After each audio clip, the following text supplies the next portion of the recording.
Just finished my ward rounds. We have quite a number of patients on the wards because we've been doing surgery every day this week.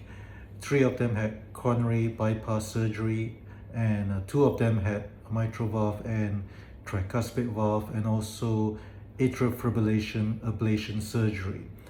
They're all recovering well on the wards.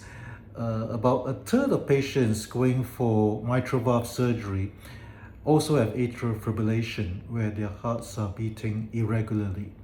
And it is quite useful to do an ablation procedure at the same time to get their heart beating normally again, to improve their quality of life, and also to close the left atrial appendage to reduce the risk of stroke in the longer term.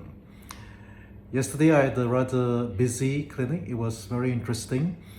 One of the patients I saw yesterday had a tissue mitral valve replacement a year ago, and she was feeling a bit tired, and she went to her local hospital where they did an echocardiogram scan, and they told her that there was a high gradient across her tissue mitral valve, and that there was possibly a problem with the valve.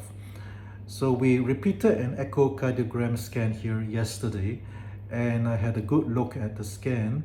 The tissue mitral valve was working normally. It was opening and closing normally, and her gradient, the high gradient across the mitral valve, was because she was very anemic, and her hemoglobin was very low, and she had been diagnosed with a hematological condition causing the anemia. And when the hemoglobin is very low, this can affect the measurements we obtain from echocardiogram. It can lead to a very falsely high gradient across tissue valves.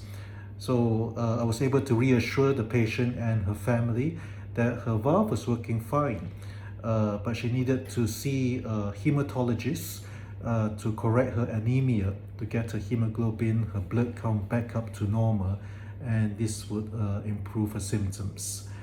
It is so important when we see our patients that we know everything about the patients, including their other medical conditions, because some of these can affect the measurements we obtain from cardiac investigations.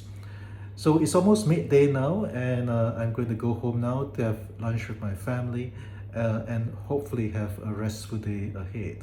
Thank you for listening.